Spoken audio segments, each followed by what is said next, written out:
Hello friends, அந்த நம்ம என்ன பார்க்க போறோம் அப்படின்னா MB25C11 operations management important questions வந்து பார்க்கலாம். MBA ஸ்டூடெண்ட்ஸ்க்கான இம்பார்ட்டன்ட் கொஸ்டின். ஸோ ஃபர்ஸ்ட் இந்த யூனிட்ல நீங்க போறதுக்கு முன்னாடி இப்போ நான் ப்ளூ கலர்ல கொடுத்துருக்கேன், இது எல்லாமே படிக்கணும். அதாவது ஒரு டாபிக்னா அதில் இது எல்லாமே இருந்துச்சு அப்படின்னா படிச்சுக்கோங்க. Types, steps, tools, strategy. ஏன்னா நீங்க இந்த கான்செப்ட் படிக்கணும். இதுல பர்டிகுலர் எது கேட்பாங்கிறது நம்ம ஒரு சில டாபிக்ஸ் பார்க்கலாம், ஒரு சிலருக்கு எதுன்னு தெரியாங்கிறனால இது எல்லாத்தையும் படிச்சிட்டீங்கன்னா மேக்ஸிமம் எல்லாமே அட்டன் பண்ணிடலாம். ஸோ யூனிட் ஒன்ல ஒன் வேர்ட்ஸ் பொறுத்த வரைக்கும் ஒரு 15 வேர்ட்ஸ் வந்து நான் கொடுத்துருக்கேன். மோஸ்ட்லி இதை நீங்க படிச்சீங்கனாலே போதும். இருந்தாலும் இன்னும் அடிஷனல் நிறைய படிங்க. ஏன்னா வந்து எப்படி கேட்க போறாங்கன்னு தெரியல, அதனால தான் நான் சொல்றேன். ஸோ அடுத்து வந்து பார்த்தீங்க அப்படின்னா உங்களுக்கு 3 மார்க்ஸ். ஆக்சுவலாக இந்த சப்ஜெக்ட்ல கொஞ்சம் சிலபஸ் இந்த டைம் புதுசாக இருக்கிறதுனால ஒரு சிலர் நான் கொஞ்சம் நிறைய கேதர் பண்ணி தான் எடுத்திருக்கேன். ஒரு சிலர் நானாக தான் கொடுத்துருக்கேன். மோஸ்ட்லி வந்துடும். ஸோ நல்லா படிச்சுக்கோங்க. ஸோ இதில் ஃபர்ஸ்ட் வந்து உங்களுக்கு ஓஎம் ரொம்ப முக்கியம். அதாவது ஆப்ரேஷன்ஸ் மேனேஜ்மெண்ட் ரொம்ப முக்கியம். ஸோ அது போக வந்து ஆப்ரேஷன் ஸ்ட்ராட்டஜி ரொம்ப முக்கியமான ஒன்று. இது ஆப்ரேஷன் ஸ்ட்ராட்டஜிஸ்னும் கேட்கலாம். ஸோ ஸ்ட்ராட்டஜிக் ஃபிட் இது ரொம்ப முக்கியமான ஒன்று. ப்ரொடக்டிவிட்டியும் பார்த்து வச்சுக்கோங்க. ஸோ பார்ட் பி பொறுத்த வரைக்கும் இதில் ஓஎம் கான்செப்ட் ரொம்ப முக்கியம். ஆக்சுவலாக இதில் நிறைய கான்செப்ட் ஓஎம் நீங்கள் படிக்கிற மாதிரி இருக்கும். நேச்சர் படிக்கிற மாதிரி இருக்கும். சேலஞ்சஸ் அண்ட் கரண்ட் பியூரிட்டிஸ் படிக்கிற மாதிரி இருக்கும்.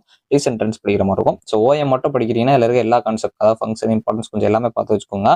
இது போக வேர்ல்டு கிளாஸ் மேனுஃபேக்சரிங் ப்ராக்டிஸும் ரொம்ப முக்கியமான ஒன்று. ஆக்சுவலாக உங்களுக்கு மோஸ்ட்லி பார்த்தீங்க அப்படின்னா இந்த ஓஎம்ல ஒன்றும் இந்த வேர்ல்டு கிளாஸ் ஒன்றும் வரதுக்கு வாய்ப்பு இருக்குது. இல்லை ரெண்டுமே ஓஎம் கேட்கலாம். ஸோ எப்படினாலும் கேட்க வாய்ப்பு இருக்குது. கொஞ்சம் நல்லா பார்த்து வச்சுக்கோங்க. மோஸ்ட்லி ஓஎம் ரொம்ப முக்கியம் ஃபர்ஸ்ட் யூனிட்ல. ஸோ அடுத்து செகண்ட் யூனிட்ல உங்களுக்கு பார்ட்டியை பொறுத்தவரை ஒன் வேர்ட்ஸ் வந்து உங்களுக்கு கொஞ்சம் கொடுத்துருக்கேன். இது எல்லாமே நல்லா படிச்சுக்கோங்க. ரொம்ப முக்கியமான ஒன்று தான். ஸோ இதெல்லாம் நல்லா பார்த்து வச்சுக்கோங்க. ஸோ அடுத்து வந்து உங்களுக்கு 3 மார்க்ஸ். இதில் ஃபர்ஸ்ட் நீங்க படிக்க வேண்டியது வந்து இந்த மேக் ஆர் பை டிசிஷன். ஆக்சுவலாக மேலே பிரிண்டிங் மிஸ்டேக் பண்ணிக்க மே ஆர் பை டிசிஷன் கொடுத்தேன். மேக் ஆர் பை டிசிஷன் இது ரொம்ப ரொம்ப முக்கியமான ஒன்று. ஃபர்ஸ்ட் ப்ரிஃபரன்ஸ் கொடுத்து படிச்சு வச்சுக்கோங்க. ஸோ அதுக்கப்புறம் கெப்பாசிட்டி பிளானிங் ரொம்ப முக்கியமான ஒன்று. ஃபெசிலிட்டி லொகேஷனும் ரொம்ப ரொம்ப முக்கியம். இது நல்லா படிச்சு வச்சுக்கோங்க. ஸோ நீங்கள் படிச்சீங்கனாலே மோஸ்ட்லி ஒரு கொஸ்டின் இல்லை 2 கொஸ்டின் கண்டிப்பாக அட்டன் பண்ணிடலாம். ஆனால் பேலன்ஸ் இருக்கிறது கொஞ்சம் பார்த்து வச்சுக்கோங்க. கொஞ்சம் புதுசுங்கிறனால இந்த இதை வந்து நான் கொஞ்சம் பிரித்து எடுத்திருக்கேன். ஸோ பார்ட் பி இதில் வந்து உங்களுக்கு கெப்பாசிட்டி பிளானிங் ரொம்ப ரொம்ப முக்கியம். ஃபெசிலிட்டி லொகேஷன் ரொம்ப முக்கியம். இந்த 2 நாள் படிச்சுக்கோங்க. இல்லை கெப்பாசிட்டி பிளானிங்கோட டூல்ஸ் பார்த்துக்கோங்க. அதான் நான் சொன்னல, டூல்ஸ் படிக்கணும், ஸ்டெப்ஸ் படிக்கணும், முன்னாடி நம்ம பார்த்துக்கலாம். அந்த மாதிரி தான் எல்லாமே ஒரு கான்செப்ட் ரிலேட்டாக பார்த்துக்கோங்க. ஸோ யூனிட் 3ல ஒன் வேர்ட்ஸ் பொறுத்த வரைக்கும் உங்களுக்கு நான் கொடுத்துருக்கேன். கொஞ்சம் நல்லா பார்த்து வச்சுக்கோங்க. மோஸ்ட்லி உங்கள் சிலபஸ் கவர் ஆகிற மாதிரி தான் நான் எடுத்து கொடுத்துருக்கேன். ஸோ நல்லா இதெல்லாம் நல்லா படிங்க. அடிஷனலாக பாருங்க. அதே மாதிரி இந்த டெஃபினிஷன் மாதிரி ஏதாவது வந்து அதோட ஃபுல் ஃபார்ம் கேட்குற மாதிரி இருக்க கொஸ்டின்ஸ்லாம் கொஞ்சம் நல்லா பார்த்து வச்சுக்கோங்க. அந்த மாதிரிலாம் ஒன் வேர்ட்ஸில் கேட்குற கொஞ்சம் பாசிபிள் இருக்கு. ஸோ அடுத்து 3 மார்க்ஸ். இதில் வந்து உங்களுக்கு ப்ராடக்ட் டிசைன் ரொம்ப முக்கியம். ப்ராடக்ட் டெவலப்மெண்ட் கண்டிப்பாக இருக்க வாய்ப்பு இருக்குது. அந்த ப்ராடக்ட் டெவலப்மெண்ட் ப்ராசஸ் ரொம்ப முக்கியமான ஒன்று. ஒரு சில டைம் இது பிக் கொஸ்டின்லையும் கேட்குறாங்க. ஆனால் உங்களுக்கு ப்ராடக்ட் டெவலப்மெண்ட் ப்ராசஸ் வந்து நான் எக்ஸ்பெக்ட் பண்ணுற 3 மார்க்ஸ் அதனால பார்த்துக்கோங்க. கொஞ்சம் இதை ப்ரீஃபாக பார்த்து வச்சுக்கோங்க.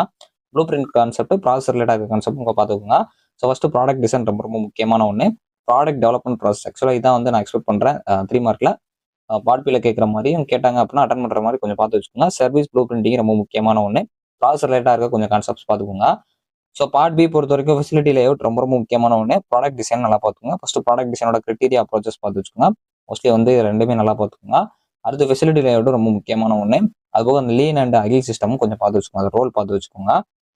ஸோ அடுத்து வந்து உங்களுக்கு ஃபோர்த் யூனிட்ல பார்ட்டியை பொறுத்த வரைக்கும் உங்களுக்கு நான் ஒன் வேர்ட்ஸ் வந்து கொடுத்துறேன். ஆக்சுவலாக எல்லாமே நல்லா பாருங்க. ஒன் வேர்ட்ஸ் நம்ம கொஞ்சம் சொல்ற மாதிரி MCQ மாடலாம் கேட்பாங்க. அதனால கொஞ்சம் நல்லா பார்த்துக்கோங்க. உங்களால் ஆப்ஷன் வச்சு கொஞ்சம் பார்க்க முடியும். ஸோ அடுத்து 3 மார்க்ஸ். இதில் ஆப்ரேஷன் ஷெடியூலிங் ரொம்ப முக்கியம். இது ரிப்பீட்டடு. அடுத்து டிமாண்ட் ஃபோர்காஸ்டிங் ரொம்ப முக்கியம். இது ரிப்பீட்டடு. Inventory planning repeated. இந்த 3மே நல்லா படிச்சிட்டீங்களா மோஸ்ட்லி இந்த இதில் ஒரு 3 மார்க் அட்டன் பண்ணால் நிறைய பாசிபிள் இருக்கு. ஆப்ரேஷன்ஸ் பிளானிங் கொஞ்சம் நல்லா பார்த்துக்கோங்க. பார்ட் பி பொறுத்த வரைக்கும் மோஸ்ட்லி டிமாண்ட் ஃபோர்காஸ்டிங் தான் ரிப்பீட் ஆயிருக்கு. அது நல்லா பார்த்துக்கோங்க. டைப்ஸ், ஸ்டெப்ஸ் பார்த்து வச்சுக்கோங்க.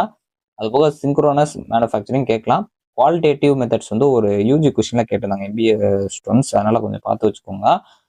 ஸோ அதுக்கப்புறம் உங்களுக்கு ஃபிஃப்த் யூனிட்ல பார்ட் ஏ பொறுத்த வரைக்கும் ஒன் வேர்ட்ஸ் வந்து கொடுத்துருக்கேன். ஆக்சுவலாக அந்த ஃபுல் ஃபார்ம் மாதிரி கேட்கறது இதெல்லாம் வரும் அப்படிங்கிற மாதிரி கொஸ்டின்ஸ்லாம் கொஞ்சம் நல்லா பார்த்துக்கோங்க. ஸோ இதில் வந்து 3 மார்க்ஸ் பொறுத்த வரைக்கும் உங்களுக்கு குவாலிட்டினா என்னன்னு கேட்கலாம். 6 சிக்மா கண்டிப்பாக அது முக்கியம். இது உங்களுக்கு 12 மார்க்ஸ்ல இருக்கும். அடுத்து டிக்யூஎம் பிலாசபி இல்லை டிக்யூஎம் பார்த்து வச்சுக்கோங்க. ஸோ JITனால என்னன்னு கேட்கலாம். அதனால கொஞ்சம் இது பார்த்து வச்சுக்கோங்க. லீன் மேனேஜ்மெண்ட்டும் ரொம்ப முக்கியம். 6 சிக்மா கண்டிப்பாக இருக்கும். குவாலிட்டி கண்டிப்பாக இருக்கும். இது 2 பார்த்தீங்கன்னா மோஸ்ட்லி போதும். டிக்யூஎம் பிலாசபிஸும் கொஞ்சம் பார்த்து வச்சுக்கோங்க. ஃபிலோசபினா என்னன்னு பார்த்து வச்சுக்கோங்க. பார்ட் பி பொறுத்த வரைக்கும் 6 சிக்மா அண்டு DMAIC மெத்தடாலஜி கண்டிப்பாக இருக்கும். இந்த ஒரு கொஸ்டின் படிச்சீங்கன்னா மோஸ்ட்லி போதும். இது போக குவாலிட்டி மேனேஜ்மெண்ட் டூல்ஸ், அதாவது டூல்ஸ், ஸ்டெப்ஸ்லாம் நம்ம ஆல்ரெடி சொன்ன மாதிரி அந்த இது வரும்.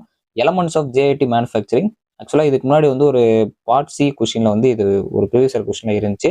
அதனால இதே கொஞ்சம் ஃபர்ஸ்ட் ப்ரிஃபரன்ஸ் கொடுத்து படிச்சு வச்சுக்கோங்க. ஸோ அடுத்து 6வது யூனிட் இது மட்டும் பார்த்தீங்க அப்படின்னா புதுசு, அதாவது ஆக்சுவலாக மேலே இருக்கிற டாபிக்ஸ் நிறைய இது புதுசாக தான் கொடுத்துருந்தாங்க. இதுவுமே ரொம்ப ரொம்ப புதுசாக ஒரு சப்ஜெக்ட் ஆட் பண்ணியிருக்காங்க. அதில் இது நான் கொஞ்சம் நானாக தான் கொடுத்துருக்கேன். ஸோ ஃபர்ஸ்ட் இந்த 15 ஒன்வர்ட்ஸ் வந்து கொஞ்சம் நல்லா பார்த்து வச்சுக்கோங்க. ஸோ அதுக்கப்புறம் வந்து உங்களுக்கு 3 மார்க்ஸ் பொறுத்த வரைக்கும் மோஸ்ட்லி பார்த்தீங்க அப்படின்னா இதில் அந்த ஆப்ரேஷன்ஸ் அனாலிட்டிக்ஸ் ரொம்ப முக்கியமான ஒன்று. இந்த பேப்பரே உங்களுக்கு ஆப்ரேஷன் கான்செப்ட் ரொம்ப முக்கியம். அதனால குளோபல் ஆப்ரேஷன் நல்லா பார்த்துங்க, சர்வீசஸ் சஸ்டைனபிள் இது நல்லா பார்த்துங்க. ஃபர்ஸ்ட் ஆப்ரேஷன்ஸ் அனாலிட்டிக்ஸ் நல்லா பார்த்துக்கோங்க, குளோபல் ஆப்ரேஷன் ஸ்ட்ராட்டஜி நல்லா பார்த்து வச்சுக்கோங்க, சர்வீஸ் ஆப்ரேஷன்ஸ் பார்த்து வச்சுக்கோங்க, சஸ்டைனபிள் ஆப்ரேஷன்ஸ் பார்த்து வச்சுக்கோங்க. இந்த 4 மோஸ்ட்லி பார்த்தீங்கன்னா போதும். கிரீன் மேனுஃபேக்சரிங் கொஞ்சம் பார்த்து வச்சுக்கோங்க.